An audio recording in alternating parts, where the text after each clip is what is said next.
ఈ ఉదయకాల సమయంలో మరి కూడి వచ్చిన ప్రతి ఒక్క బిడ్డకి నా శుభాలు తెలియజేస్తున్నాను. దేవుడిచ్చినటువంటి అవకాశం. మన జీవితాల్లో మనం ప్రతి దినము కూడా మన యొక్క ఆత్మీయ స్థితిని, మన యొక్క ఆత్మీయ పరిస్థితుల్ని పరీక్షించుకోవాల్సినటువంటి అవసరత ఎంతైనా ఉన్నది. అయితే ఈ ఉదయకాల ధ్యానాల్లో ప్రభు మనతో మాట్లాడుతున్నటువంటి మాటను బట్టి దేవాదేవునికి కృతజ్ఞతలు. ఎందుకంటే మరి ఆయన చిత్తములో, ఆయన ప్రణాళికలో ఏర్పాటు చేసుకున్నటువంటి బిడ్డలుగా మనల్ని మరి సమకూర్చున్నారు. ఆయన రక్తంతో కడిగి, శుద్ధి చేసి, పవిత్రపరిచి, పరిశుద్ధపరిచి, ప్రతిదినము ఆయనలో నడవడానికి, మన జీవితకాలమంతా ఈ రీతిగా కొనసాగటానికి ప్రభు కృప మనకు మెండుగా తోడయుండులాగున ప్రతి దినము కూడా ఆయనతో నడిచి, మరి ఆత్మ సంబంధులంగా ఆయనలో దినదినము ఎదిగి, ఆయన రూపంలో మనము ఆయన రూపాన్ని ధరించుకుని వారుగా ఉండాలని ఆయన ఆశ. ఎందుకంటే ఆయన బిడ్డలుగా మనం ఉన్నాం గాబట్టి, మరి ఆయన సారూప్యంలోనికి మనం చెక్కబడటమే ఆయన చిత్తమై ఉన్నది. మరి ఈ యొక్క ఆత్మతో నింపబడిన జీవితం జీవించాలంటే మనం ప్రతి దినము కూడా మన యొక్క ఆత్మీయతను పరీక్షించుకోవాల్సినటువంటి అవసరత మనకుంది.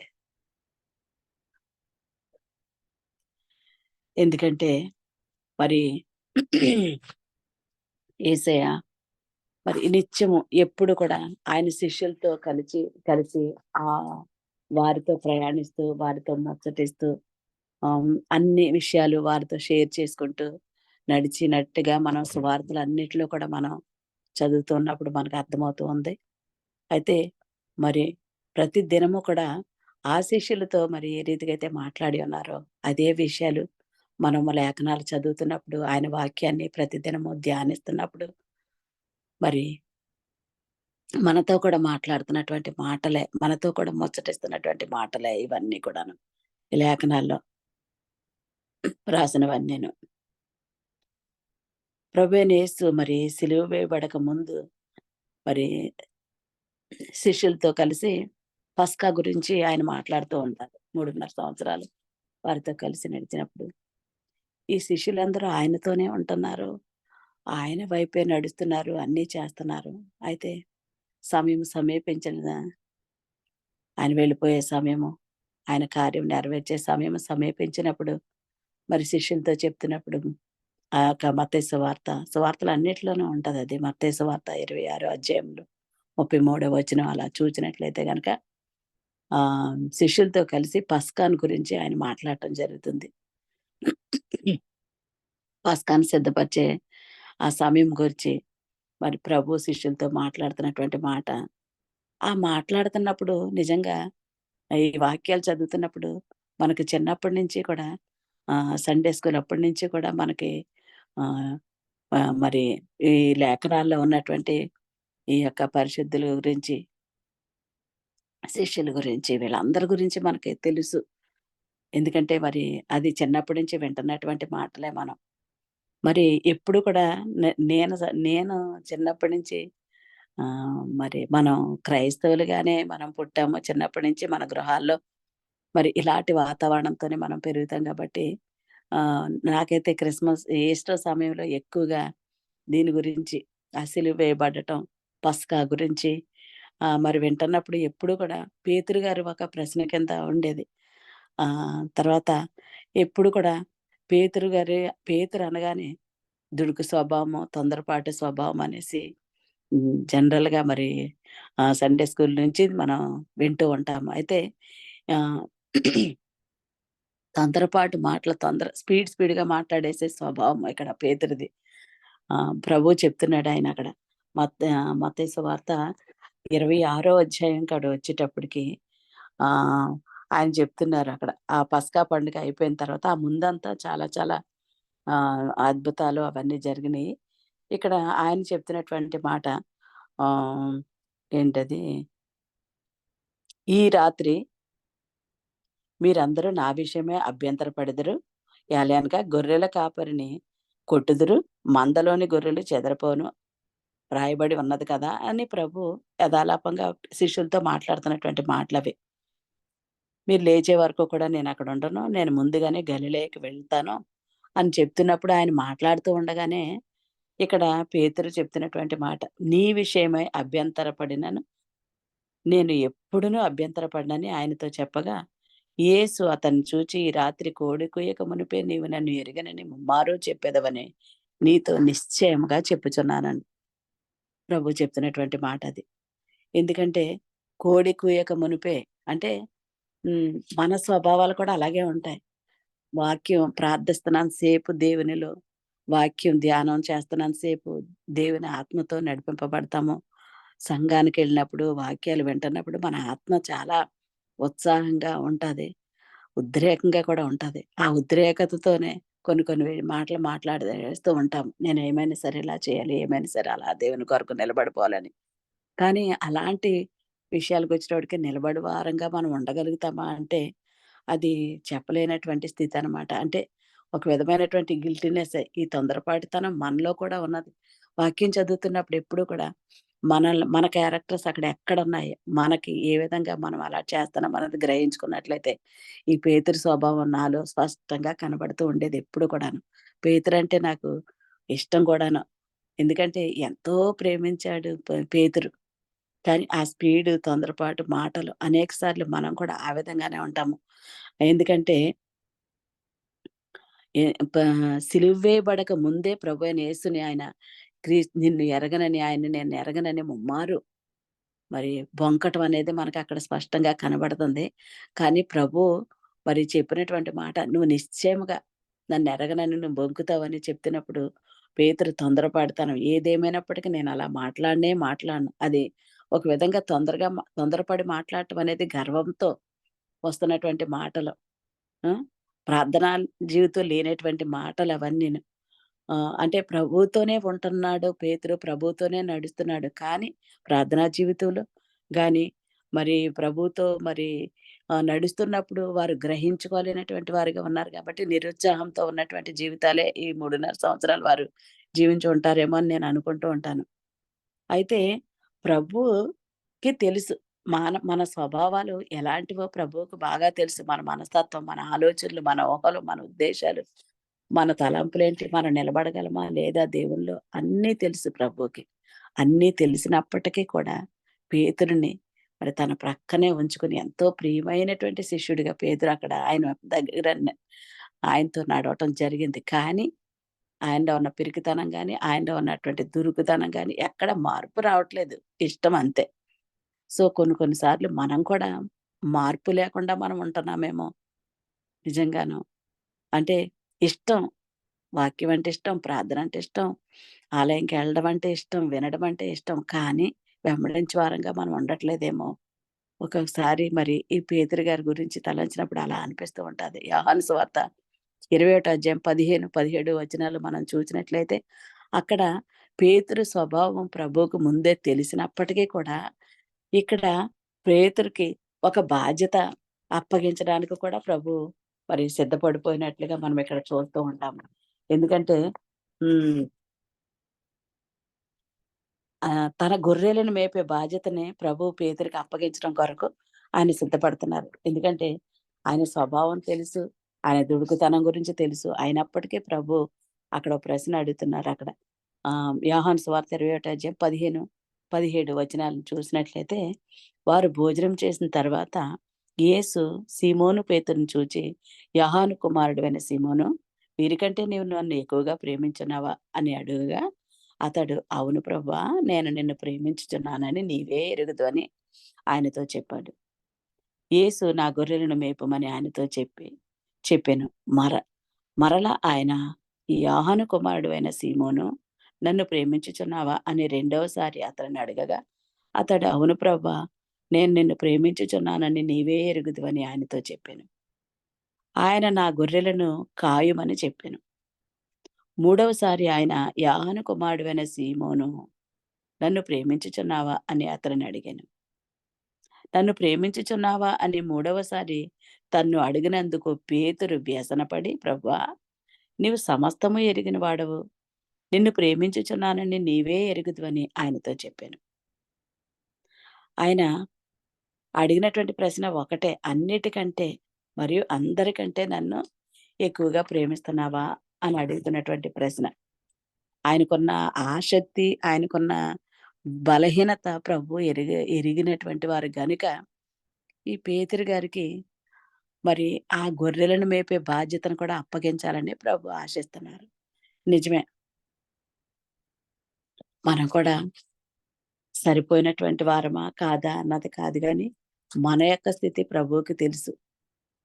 అసలు క్రీస్తుని ప్రేమించడమే మనిషి యొక్క మరి ఆత్మీయతకి నిజమైనటువంటి పరీక్ష. అంత మరి సాధారణమైనటువంటి విషయం కాదు కదా! ప్రేమించడం అంటే అంత ఈజీ కాదు. ఇదే మనకి మన ఆత్మీయ ఎదుగుదలకి కావాల్సినటువంటిది. ఇది మనకి ఒక నిజమైనటువంటి పరీక్ష ఈ ఉదయకాల సమయంలో. మరి ఆయనని మనం ప్రేమిస్తున్నామా? ఈ ఉదయకాల సమయంలో ప్రభు మనల్ని అడుగుతున్నటువంటి ప్రశ్న. పేతురు గారిని అడిగినటువంటి ప్రశ్నే ఈ ఉదయకాల సమయంలో ప్రభు మనందరిని అడుగుతున్నటువంటి ప్రశ్న. అన్నిటికంటే మరియు అందరికంటే నన్ను ఎక్కువగా ప్రేమిస్తున్నావా అని. మరి అలాగే పాత నిబంధన కాలంలో కూడా అబ్రహామును కూడా పరీక్షించారు ప్రభు. మనకి ఆయన పట్ల ఎంత ప్రేమ ఉన్నదనే విషయం. నిజంగా ఈ విషయాలన్నీ చదువుతున్నప్పుడు మనకి అనిపిస్తది. నిజంగానే మనలో ఆ స్వభావాలు అవన్నీ ఉన్నాయా?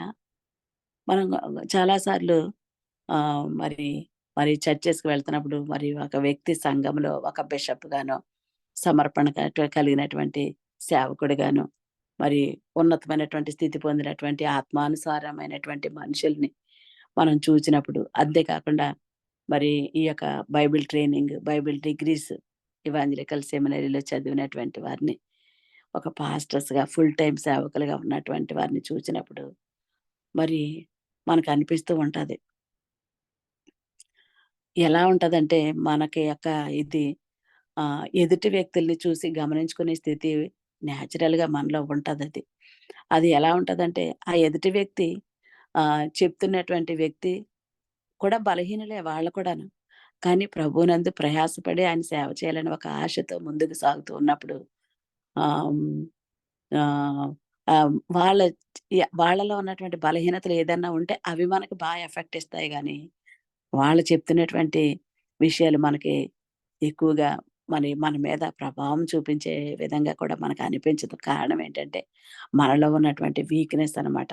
ఎందుకంటే, ఆ క్రిటిసిజం నేచర్‌తోను అలాగ మనం చూస్తూ ఉంటాం కాబట్టి, మనకి అంత ఎఫెక్టివ్‌గా అనిపించదు. కొన్ని కొన్ని సార్లు మనకెంతో నిరాశను కలిగించేవి ఉంటాయి. అయితే ఇవన్నీ చేయటం అన్నది ముఖ్యం కాదు గానీ, మరి తిరిగి జన్మించిన అనుభవం, మారు మనసు అనుభవంతో ప్రభువుని ప్రేమించిన వ్యక్తి అయితే మాత్రం ఆత్మానుసారులుగా ఉండటానికి, మరి ముందుకు సాగడానికి అది అవకాశం. హ్మ్. ఎందుకంటే ఈ క్రమమైనటువంటి జీవితమునే మరి దైవజనులుగా మార్చలేవు కానీ, మరి మరి క్రమం తప్పకుండా మీటింగ్స్‌కెళ్ళడము, ఈ నాలెడ్జ్‌ని పెంచుకోవడము, ఆహ్, ఆహ్, అత్యాసక్తి కలిగి ఉండటము, ఇవన్నీ గుర్తులు అవి ఒక సింబల్స్‌గానే అనిపిస్తాయి. ప్రత్యేక వస్త్రధారణ, ఓవర్ ఎబిడెన్స్ ఇలాంటివన్నీ కూడా. ఇలాంటివన్నీ చూసినప్పుడు మన భక్తిపై మనకే ఒక్కొక్కసారి అనుమానం కలుగుతూ ఉంటది. ఆహ్, చాలా సార్లు మనం భయపడుతూ కూడా ఉంటాము. మనం ఇలా ఉండగలమా? మనం అలా చేయగలమా అని. కానీ దేవుని దృష్టిలో నిజమైనటువంటి ఆత్మీయత అనేది ఒకే ఒక దానిపై ఆధారపడి ఉంటది. మనం ప్రభువుని ఎంతగా ప్రేమిస్తున్నామన్నది. ఆయన్ని ప్రేమిస్తూ, ఆయన్ని స్తుతిస్తూ, ఆయన్ని ఆరాధిస్తూ, మరి ఆయన వాక్యాన్ని ముందు పెట్టుకొని మనం ముందుకు సాగిపోవలసినటువంటి వారంగానే మనం ఉండాలి. హ్మ్. ఎందుకంటే, మన ఆత్మీయ స్థితి ఎలా ఉన్నదంటే, మనకి, ప్రభువుకి మాత్రమే తెలుసది. మధ్యలో ఎవరికీ కూడా అది అర్థం కాదు.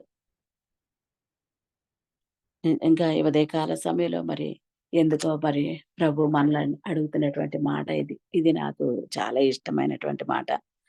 నా ధ్యానములో మరి నిన్నటి నా ధ్యానంలో వాక్యం ఇది. అయితే బైబిల్ రీడింగ్‌లో ప్రభు ఈ పేతురు గురించి మాట్లాడినటువంటి మాటలు మాత్రమే నేను షేర్ చేసుకుంటున్నాను. ఇది నేను మరి హ్మ్. ఏదో నేను పండితురాలినని ఏదో నేను దేవుని గురించి బాగా చెప్పగలనని కాదు గానీ, ప్రభు ఆ ధ్యానాల్లో మాట్లాడినటువంటి మాటలే. అసలు మనల్ని ప్రభు ఎలాంటి వారిని అడగట్లేదు. మన తప్పులను ఆయన ఎత్తి చూపించట్లేదు. మన పాపాలను ఆయన జ్ఞాపకం చేసుకోనని అన్నారు. ఆయన దగ్గర మనం ఒప్పుకున్నటువంటి వాటిని, విడిచిపెట్టినటువంటి వాటి గురించి ఆయన ఎన్నడూ కూడా జ్ఞాపకం చేసుకోరు. మరి ఎందుకంటే పడమటికి తూర్పు ఎంత దూరమున్నదో, ఆయన మన అతిక్రమములను కూడా అంతే దూరపరిచి ఉన్నానని వాగ్దానం చేశాడాయన. మన పాపములనన్నిటిని మన వీపు వెనక భాగాన తట్టు విసిరివేసినటువంటి గొప్ప దేవుడాయన. మనం ఆయనని స్వరక్షకునిగా అంగీకరించాం గాబట్టి, ఆయన నామం మూలంగా పాప క్షమాపణ పొంది, మారు మనసు అనుభవంలో పరిశుద్ధాత్మ అభిషేక అనుభవాల గుండా నడుస్తూ ఉన్నాము గాబట్టి, దేవుడు మరి ఒక్కసారి ఉదయకాల సమయంలో ఒక హెచ్చరికగా "నీవు నన్ను ప్రేమిస్తున్నావా?" అని అడుగుతున్నాడు. యెస్. దీనికి సమాధానం మనకు కూడా తెలీదు. ఎందుకంటే ఇక్కడ ఈయనకు కూడా తెలీదిక్కడ. పేతురు గారికి కూడా అసలక్కడ ఏమీ అర్థం కావట్లేదు. ఆయన అడిగిన ప్రశ్నకి సమాధానం ఆయన దగ్గర కూడా లేదు. ఎందుకంటే, "నువ్వు నన్ను ప్రేమిస్తున్నావా?" అని ఆయన అడుగుతున్న దానికి 3 సార్లు అడుగుతున్నారాయన. అయితే ప్రేమిస్తే గనక నా గొర్రెలు కాయమని, నా గొర్రెలు మేపమని ఆయన చెప్తూ ఉన్నారు గాబట్టి, మరి నిజంగా మనం ఆయన్ని ప్రేమిస్తున్నట్లయితే గనక మనము హ్మ్. ఆయన కొరకు బ్రతకవలసినటువంటి వారంగా ఆయన హ్మ్. ఆయన మరి ఆయన యొక్క గొర్రెలను మేపువారంగా మనం ఉన్నామా? ఎందుకంటే అతడు నన్ను ప్రేమిస్తున్నాడంటే అతడు నాకు ఎరికైన వాడే అని ప్రభువు చెప్తున్నటువంటి మాట. ఆయన మనము ఆయనను ప్రేమిస్తున్నాము అన్నదానికి సూచన ఏంటంటే ఆయన ఆజ్ఞలను మనం వెంబడించటమే. ఆయనను హృదయపూర్వకంగా మనం వెంబడించటమే. ఆత్మతో, సత్యముతో మనము ఆరాధించగలిగినటువంటి వారంగా మనం ఉండాలి. మరి ఆయనను ప్రేమిస్తున్నాము అనడానికి. మరి ఇవి మనం చేయగలుగుతున్నామా? సమయమందును, అసమయమందును మనం వాటన్నిటిని మరి జాగ్రత్తగా మనం వె వెంబడించగలుగుతున్నామా అన్నది ఉదయకాల సమయంలో మనల్ని మనం పరీక్షించుకోవాల్సినటువంటి ప్రశ్నలు ఇవన్నీ కూడాను. హ్మ్. అయితే ఈ ప్రశ్నలన్నీ ఆయన మన ఎదుట పెట్టి ఉన్నారు కాబట్టి మనల్ని మనం ఏ రీతిగా ఆయన్ని వెంబడిస్తున్నాము, ఏ రీతిగా ఆయన్ని స్తుతిస్తున్నాము, ఏ రీతిగా ఘనపరుస్తున్నాము, ప్రజల మధ్య మనం నిలబడగలుగుతున్నామా? ఆయన సేవ కొరకు మరలా పిలుస్తున్నాడు కదా ఆయనక్కడ. ఎందుకంటే పేతురు స్వభావం ముందు నుంచి చూసినటువంటి దేవుడు మరలా ఇక్కడ 21వ సువార్తలో యోహాను సువార్త 21వ అధ్యాయంకొచ్చేటప్పటికి ఆయన మరలా పేతురుని పిలవటం మనం చూస్తున్నాం కదా! మరి ఆ రాత్రి మరి చేపలు పడినప్పుడు పేతురు మరి తెలుసు కదా! ఈ స్టోరీలన్నీను. శిష్యులు మరి రాత్రంతా చేపలు పడినప్పుడు, పడలేక వారు బాధపడుతున్నప్పుడు ప్రభు చెప్పిన సమయంలో, చెప్పిన ప్లేస్‌లో వేసినప్పుడు చేపలు పడినప్పుడు, వారు చాలా ఆశ్చర్యపడిపోయి ఉంటారు. అసలు ఆ డబ్బు అమ్మి ఎంత సంపాదించుకుందాము అని లెక్కలు వేసుకొని ఉండొచ్చేమో మరి. నిజంగానే ప్రభు ఈ విధంగా దీవించినట్లయితే మరి అత్యంత ధనవంతుడిగా నేను అయిపోదునేమో అని అతను హృదయం అనుకుని ఉండొచ్చు. అదే విధంగా ఆయన సంపాదనలో కొంత పదవ భాగం దేవునికివ్వాలని, దశమ భాగం ఇవ్వాలని కూడా ఆయనకనిపించొచ్చు. కానీ ప్రభు ప్రశ్న అడుగుతున్నాడక్కడ. నన్ను ప్రేమిస్తున్నావా అని. ఆ ప్రేమ అన్న మాట నిజంగా ఆహ్, ఈ యొక్క అగపే ప్రేమ. మనుషుడు దేవుని కొరకు కలిగి ఉండవలసినటువంటి ప్రేమని అగపే ప్రేమ అంటారు.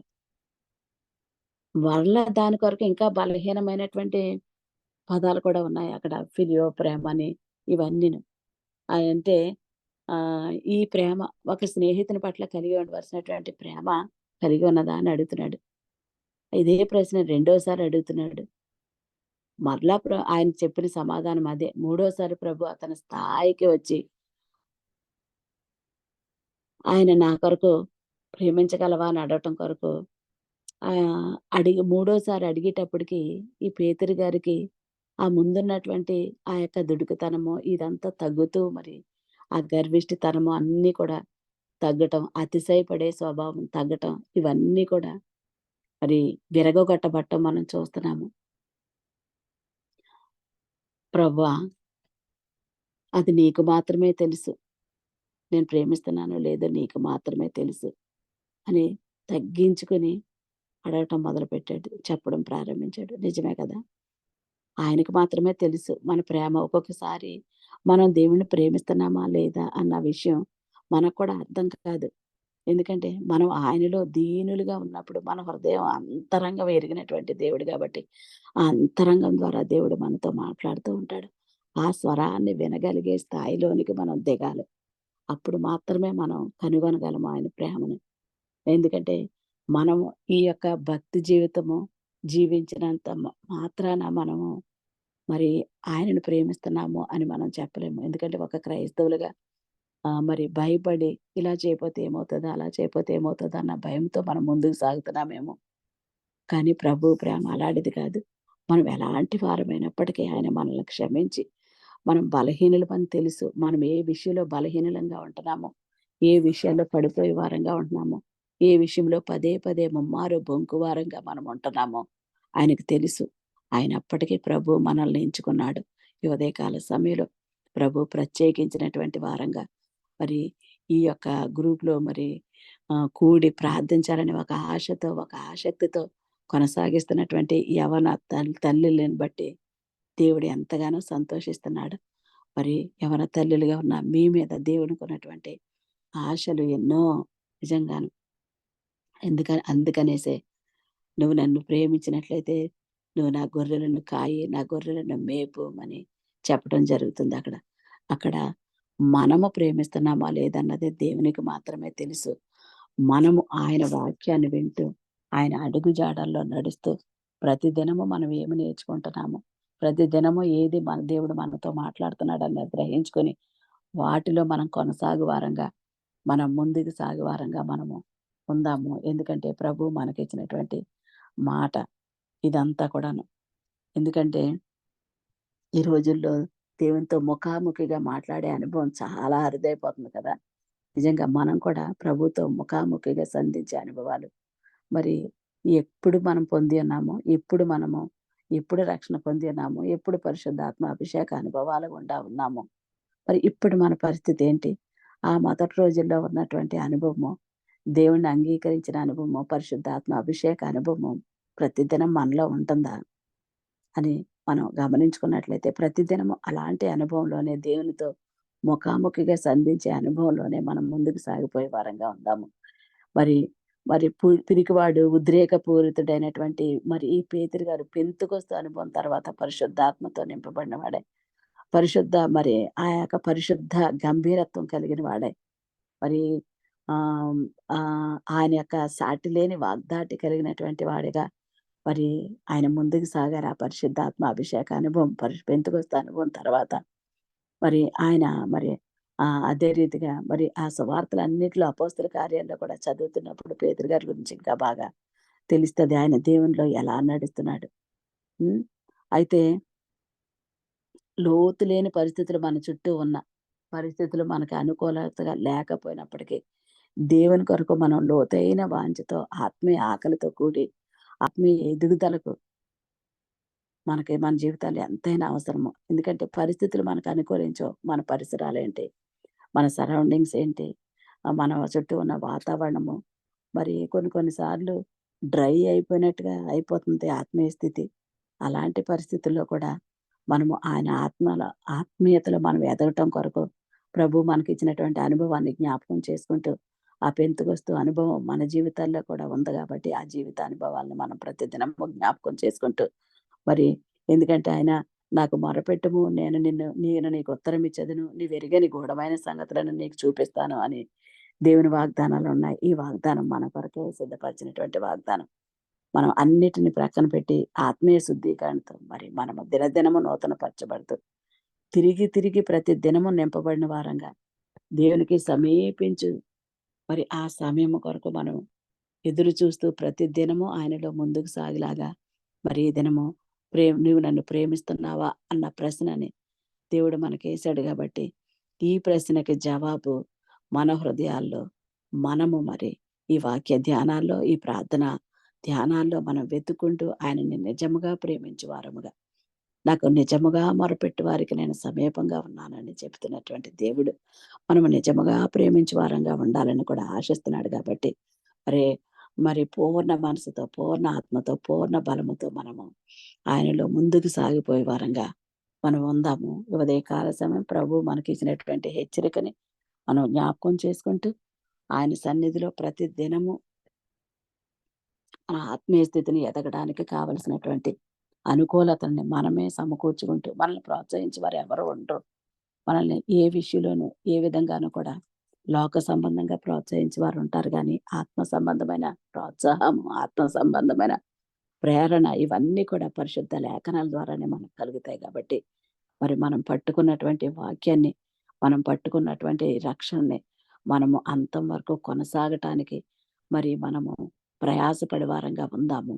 ఉదయకాల సమయంలో ప్రభువునందు మీ ప్రయాస వ్యర్థము కాదని ప్రభువు సెలవిస్తున్నాడు కాబట్టి, మరి ఆయనలో మరి సాగిపోయేలాగా మనం ఉండటానికి ప్రతి దినము మన యొక్క ఆత్మీయ స్థితిని పరీక్షించుకుంటూ ముందుకు సాగేలాగాన కొనసాగేలాగా కృప చూపించాలని మనము సిద్ధపడుతూ మన కుటుంబాలని, మన ఇరుగు పొరుగు వారిని, మన స్నేహితుల్ని సిద్ధపరచు వారంగా మనకు ముందుకు సాగాలని ప్రభు పేరట ఈ వాక్యాన్ని ముగించుచున్నాను.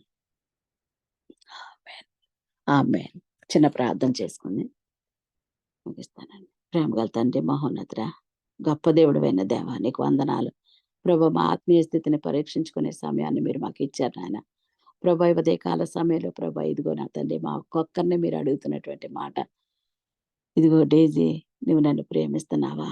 ప్రతి ఒక్కరం ప్రభా మేము అనుకోవలసినటువంటి మాటని పేతురు స్థానంలో మా మా పేర్లను పెట్టుకొని మమ్మల్ని మేము ప్రశ్నించుకునే సమయం ప్రభా నా తండ్రి నాయన.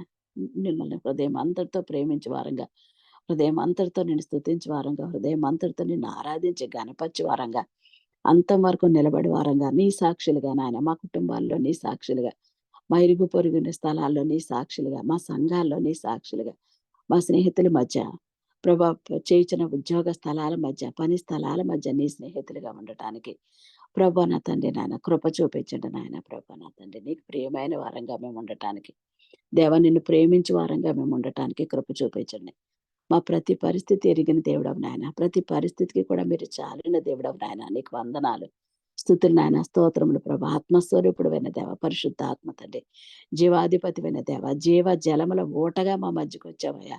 నీ ఊటని మాలో పంపించావు నాయన. నీకు వందనాలు ప్రభా నా తండ్రి. అయ్యా నా తండ్రి, ప్రతి అక్షరం వెనుకున్నటువంటి ఆత్మ ద్వారా మీరు మాట్లాడుతున్న ప్రతి మాటను బట్టి నీకు కృతజ్ఞతాస్తుతులు చెల్లించుకుంటున్నామయ్యా. ఈ ఉదయకాల సమయంలో ప్రభా నా తండ్రి నీకు వందనాలు ప్రభా. ఈ యొక్క మరి సమయంలో ప్రభా నా తండ్రి నాన్న, ఈ మినిస్ట్రీని నీ చేతులకు అప్పగించుకుంటున్నాను నాయన. నీ సిలువు చాటున భద్రపరిచి నడిపిస్తున్నావు. నీ బిడ్డలను నడిపిస్తున్నావు. నీ బిడ్డలను నువ్వు ఏర్పాటు చేసుకున్నావు నాయన. అయ్యా పేతురు వంటి స్వభావాలు కలిగినటువంటి మమ్మల్ని ప్రభా నువ్వు ప్రేమిస్తున్నావు నాయన. ఇదిగో ఈ బిడ్డలను నువ్వు ప్రేమించి నాయన ప్రభా ఒకటిగా చేర్చి నాయన. ఏకాత్మ ఏక మనసుతో నాయన బిడ్డలందరూ కలిసి నాయన ప్రభా నిన్ను వెంబడించటానికి నాయన, దేవా నా తండ్రి నాయన బిడ్డలకి ఇచ్చినటువంటి నడిపింపును బట్టి నాయన నీకు వందనాలు ప్రభా. ఈ యొక్క మినిస్ట్రీలో ప్రభా ఏ బిడ్డ ఏ పని చేయించినదో నువ్వు చూచుచున్న దేవుడవు నాయన ప్రభా. నా తండ్రి మేఘములను వంచి చూచే దేవుడవు నాయన. ఇదిగో బిడ్డలను నువ్వు చూస్తున్నావు నాయన ప్రభా. ప్రభునందు మీ ప్రయాస వ్యర్థము కాదన్నావు నాయన ప్రభా. బిడ్డలు పడుతున్న ప్రయాస నా తండ్రి నాయన వ్యర్థము కాదు నాయన. అయా నీ పరలోక రాజ్యంలో నాయన ప్రభా బిడ్డల కొరకు నీవు ఏర్పాటు చేస్తున్న ప్రతి స్థలాన్ని బట్టి నీకు వందనాలు. ఇదిగో బిడ్డలు నీ కొరకు పని చేయుచుండగా నాయన ప్రభా వారి పక్షాన మీరు నిలబడి ఈ దినమంతా నీ కృపాక్షేమాలతో బిడ్డలను అందరిని నింపండి, నడిపింపచేయండి. ఏ కుటుంబంలో ఏ అవసరతంతో మీరు ఎరిగిన దేవుడవు కాబట్టి ప్రతి అవసరతను తీర్చండి నాయన. ప్రతి లోటుపాటును తీర్చే దేవుడవు నాయన ప్రభా నా తండ్రి నాయన.